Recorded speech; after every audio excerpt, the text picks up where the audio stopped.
All right, thanks for joining us. So the postseason has started for high school soccer, and Battle Mountain entered the playoffs as the number 3 overall seed in Class 4A boys soccer.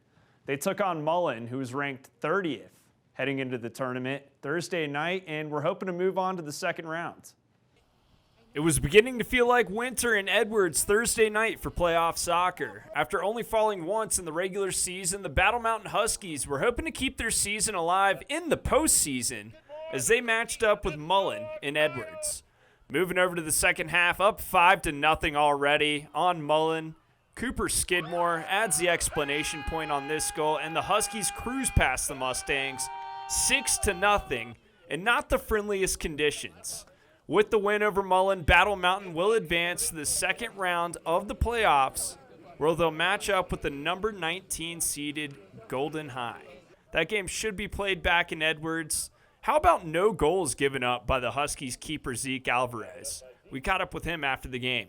Well, it's survive and advance season for boys soccer here in Colorado, and Battle Mountain, they're surviving, advancing, and moving on to the next round of the state championship. Right here with me, the goalkeeper, Zeek Alvarez. Zeke, what did you like from your team tonight?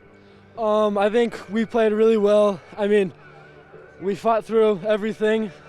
I mean, there was no sun, but rain, snow, cold, everything. We fought well.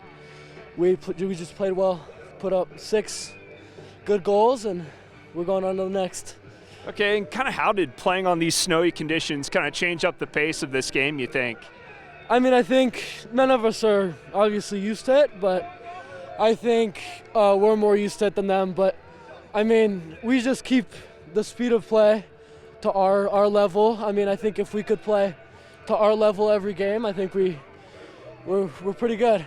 And as the goalkeeper, you didn't give up a single goal tonight as you guys walked past Mullen 6-0. How does it feel to kind of come through for your team in that aspect?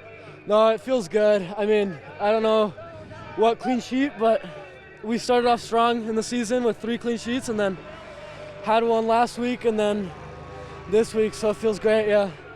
In a near-perfect season with that one loss at home to Glenwood Springs, how long ago does that loss to Glenwood Springs feel now? Oof, I mean, feels like a long time ago, but it's also feels like yesterday too, because, I mean, it's our only loss. We remember it, but, I mean, we beat them at their house, so it's all good. You got your coach coming in. You got to love the fan support there. And my last question for you, Zeke. Come on, bring the flag in. Guess you can wave it while we're talking. But my last question for you, bud, what do you guys need to do to keep moving forward and get to that state championship game? Yeah, I mean, we got to, like I said, we just got to keep playing to our level.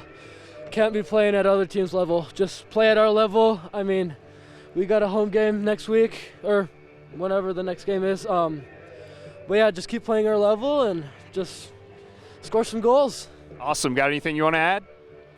Go Huskies. Go Huskies. I love it. Yeah. Thanks for stopping by, man. Thank you. Now going back to Tuesday night, Battle Mountain Volleyball matched up with Steamboat, and we're looking to close out the regular season strong. We got those highlights to show you now. With 9 victories on the court this season, Battle Mountain Volleyball was looking to move into double digits as they took on Steamboat. Last time these teams met, the Huskies defeated the Sailors 3-1 and hoped to move past them again. Battle Mountain would take the first 2 sets, and on set point, up 25-24, they looked to close Steamboat out. The point's a quick one. Gracie Halminski puts it away fast, and the Huskies make quick work of Steamboat as they shut out the Sailors 3-0 and earn the regular season sweep. Battle Mountain will now turn their attention to a tournament matchup with Valley High. Now, we've talked a lot about Battle Mountain in this show, but Vail Christian Volleyball also had a game over in Edwards, so a lot of action in Edwards this week as they took on North Fork, and we're also looking for a strong win to close out that regular season. Here are the highlights. In the gym at Vail Christian, the Saints were on the hunt for their 15th win of the season as they welcome North Fork. The Miners came out of the gate by surprise as they take the first set here after Vail Christian puts too many hands on the ball. But the Saints will remind the Miners there's still a lot of game left. Vail Christian puts the ball into play on set point of the second. And the rally is on. Miners working together to make a move, and they'll push back to the Saints. Jesse Allen makes a diving save, and they'll hit it back to the Miners, who won't be able to cross the net. Vail Christian takes the set, then they'll take the third set as well. Down 2-1, the Miners take the serve, and they'll give it back to Vail Christian. The Saints make an illegal move, and the point is awarded to North Fork, so the game moves into a tiebreaker to 15, where the Saints come up victorious. Vail Christian is going to win it 3-2. Now, for the first time ever, the Valley has a Class 4A singles two-line boys tennis state champion. Daniel Blanch of Vail Christian took home the gold recently, so we caught up with him to see how that victory tastes. Well, fall sports are starting to wrap up here in the Valley, like boys tennis, but for the first time in a long time at least, we have a state champion in men's singles, Daniel Blanch, right with me. How does it feel? It feels really, really great to achieve this goal, which is something I've been working towards for a long, long time, and it just feels like I broke a record. Okay, and you know, those personal goals and that state championship mean a lot to you, but what was it like kind of celebrating that with your teammates over at Vail Christian?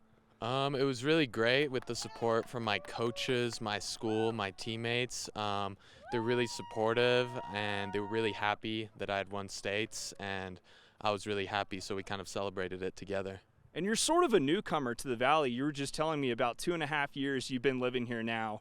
But when did you first pick up the racket and know you were hooked, that tennis was your sport? I actually first picked up the racket when I was 6, but I first really started loving tennis was when I moved here. That's when I really got into tennis. I really started training hard and taking it seriously. Okay, and what do you think is the most interesting part of the game? Is it just kind of the sport itself, the competition? I think it's probably just the amount of friends you can make and the amount of fun you can have on the court. Sometimes you have bad days, but the good days is what really makes it intriguing and making me want to come onto the court. And you're a state champion. You don't just get there on luck. You got to put in all the work. What was the work like building up to taking home, you know, a gold medal? So I definitely had to train every week at least 2 or 3 times. I also went to a lot of off-season tournaments, which were tournaments outside of high school season, and I was basically just training all year intensively. Okay, and you know, Vail Christian, you played in 4A and you took home a 4A state title, but Vail Christian normally bounces around that 2A mark. What was it like competing against some of those kids that come from bigger schools, maybe around Denver and those bigger towns? Well, especially I'd say the kids from Denver, some of them were really crazy. From the big schools, like with 1,000, 2,000 people, they just had some really, really good players. So that was fun for me. Okay, and how did you remain confident? You know, those kids, like, they stack up pretty well against, you know, small town kids typically, but how did you remain confident when you were taking on a kid from a bigger school? I'd say the main reason I remained confident is because in the off season I had played guys like these before. I played in Denver, so I played against city players who have been playing a lot from bigger schools, so I kind of have already played against these types of opponents. Okay, and I don't know if you thought about this yet, but with, you know, a 4A state championship win, you're putting Vail Christian on the map, let alone the Valley. How does that feel? It feels really, really great, especially after all Vail Christian has done for me. The school has been super supportive. They've taught me a bunch of values, including courage and hard work, which I think are really important for my success. Okay, and you know, not too long ago, you took home that victory, but what are you thinking about right now? Has it hit you that you're a state champion? Like, just kind of walk me through your mindset. Are you already thinking about next year? Kind of walk me through there. Yeah, so it's definitely, I've been really, really happy these few weeks, especially after achieving my goal. I'm just thinking that was really great, but I'm also thinking that, all right, that's in the past. It's a great achievement, but I'm looking for next year and to win it again. Okay, and what will it take for you to get back to that stage again and take home that crown? It's going to take a lot of training, just like last year, and maybe even more intensive, some fitness, and lots of tournaments around America. Okay, well, you've already done it once. You've gone through all the training, all those hurdles, and you've come up there in the end with the gold medal. Is it all worth it? You know, the training, the hustle, the maybe waking up early to practice before school, is it all worth it? I'd say it's definitely worth it because part of like the process itself is fun. It's not always fun. Like the fitness isn't fun, but it can be fun. So it's not just the achievement, it's the process and the work it took to get there. It was all really fun for me. Okay. Any downtime in your future right now to kind of put down the racket for a minute and just, have some fun? No, not for me. I'm just gonna keep hitting as much as I can, as many tournaments as I can go to. True athlete, all about the grind, huh? Oh yeah, always. All right. Well, anything you want to add, Daniel? I just want to give a shout out to my coaches, Coach Eric and Coach JD, and even my dad. They've helped me so much, just so much improve mentally, physically as a player and as a person. So it's truly thanks to all of them that I won states. Well, congratulations, Daniel. We're all proud of you here. Yeah, thank you. Make sure to continue coming back to us for all the latest coverage here in the Centennial State, in the Valley, and beyond. We'll catch you next time.